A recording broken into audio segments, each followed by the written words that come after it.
இந்த பெருமாளுக்கும் பானை தான். முதல்ல அம்சம் பண்ணும்போது மடபலி நாச்சியாரோட பானையில தான் தலிகை. பெருமாள் வெள்ளிக்கிழமை திருமஞ்சனம், சனிக்கிழமை உற்சவங்கள் இருந்தாலும் கூட ஒவ்வொரு மாதமுன்ற மாதிரி ஒவ்வொரு வாரமுன்ற மாதிரி பெருமாளுக்கு வியாழக்கிழமைக்கு திருப்பாவாடை உற்சவம் பேர்.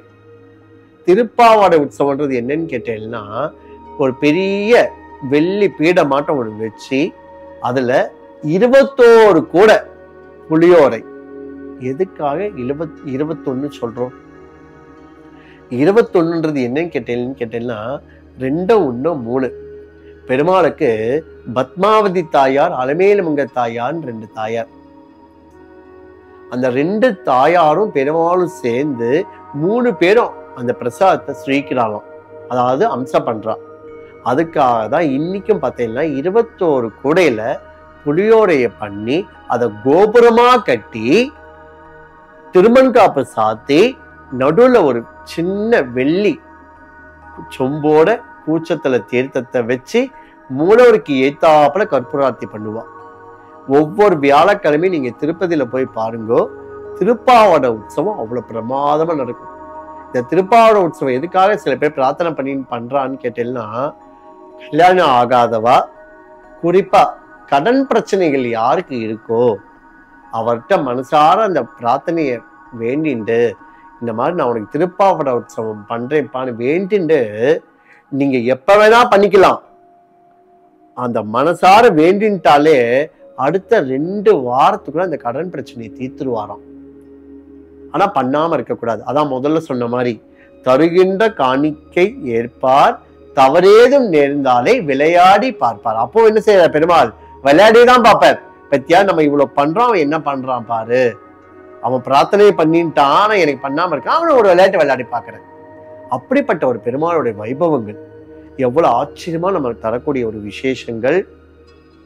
அந்த வியாழக்கிழமை திருப்பாவாடை உற்சவம் பெருமாளுக்கு சொன்ன மாதிரி திருவேங்கடமுடியானுக்கு 365 நாளும் உற்சவங்கள் தான். ஆவணி மாசம் பௌர்ணமியில பார்த்தீங்கன்னா பவித்ரோற்சவம். அதே மாதிரி புரட்டாசி மாசம் இந்த பெருமாளுக்கு 4 வருஷத்துக்கு ஒரு வாட்டி 2 பிரம்மோற்சவம் நடக்கும். ஒவ்வொரு வருஷம் பிரம்மோற்சவமும் நவராத்திரி உற்சவம் பேரு. அந்த உற்சவத்துல பெருமாள் கொடியேறி உற்சவத்தை நடத்திப்பார். ஆனா 4 வருஷத்துக்கு ஒரு வாட்டி வரும்போது 2 பிரம்மோற்சவம் வரும்.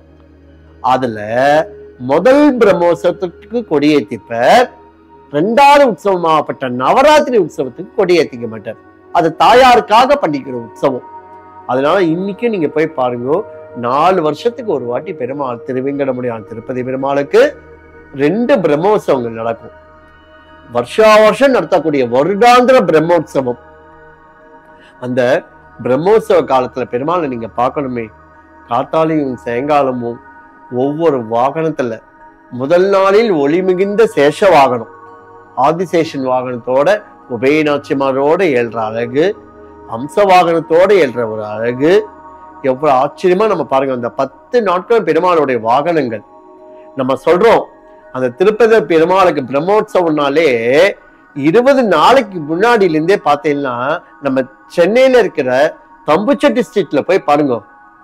அந்த பெருமாளுக்கு கொடையை சமர்ப்பிக்கணும்னு சொல்லிட்டு அந்த பிரம்மோற்சவ காலத்துல 5ஆம் நாள் அன்னைக்கு அந்த கருட சேவையும் போது அந்த புது கொடையை சமர்ப்பிப்பா. அந்த 20 நாளுமே சென்னையில இருந்து திருப்பதிக்கு போறக்கூடிய எல்லா வழி நெடுகளையும் அந்த கொடைக்கு பெருமாள் கொடை வருதுன்னா சும்மா கிடையாதே. கொடை வருது கொடை வருது கும்பிட வாங்கோ, கோவிந்தன் பெயரை சொல்லி கும்பிட வாங்கோன்னு சொல்லுவா. அந்த கொடையை பார்த்தாலே நம்ம திருப்பதிக்கு போயிட்டு வந்த ஒரு பிரதி பலன்கள் மெய் சிலுக்கிறது அந்த பெருமாளை பத்தி நம்ம சொல்ற போது. அப்படிப்பட்ட ஒரு நாட்கள்ல 20 நாட்கள் அந்த பெருமாளுக்கு கொடையை சமர்ப்பிக்க போறான்றனால எல்லா இடத்துலயுமே அர்ச்சனைகள் ஆகட்டும், எல்லா இடத்துலயும் பெருமாளை வச்சு வைபவங்கள் கொண்டாடுறதாகட்டும், எல்லா திவ்யதேசத்திலையும் மன்னிக்கிறாரு. ஆனா இந்த பெருமாள் பாருங்க எப்படி எல்லாம் அனுபவிச்சுக்கிறாரு பாருங்க. நம்ம போய் கேட்கிறோமே தவிர அதை நம்ம மனசார பாக்குறோம். நம்ம அந்த பெருமாள்கிட்ட போய் போகலையே அப்படின்னு நம்ம நினைக்கிறோம். நீ என்ன பாக்கணும் அவசியம் இல்லை, நானே உன்னை பார்க்க வரேன் அப்படின்ற மாதிரி நெடுக்க பார்த்தேன்னா அந்த புரட்டாசி மாசம் வந்தாலே எல்லார ஆத்தலையும் ஆகட்டும், எல்லா கோவில்களையும் ஆகட்டும், எல்லா பொது இடங்கள்லயும் ஆகட்டும், ஒரு சீனிவாச படத்தை வச்சு ஒரு திருத்துழா என்கின்ற ஒரு துளசி மாலையை போட்டு அந்த 2 பக்கமும் விளக்கேத்தி வச்சு தேங்காய் உடைச்சாலே அந்த க்ஷணத்துல அந்த பெருமாள் அங்க வந்து உட்கார்ந்துன்றார். எவ்வளவு அழகா நம்ம தெரிஞ்சுக்கணும் பத்தியில அந்த விஷயத்துல.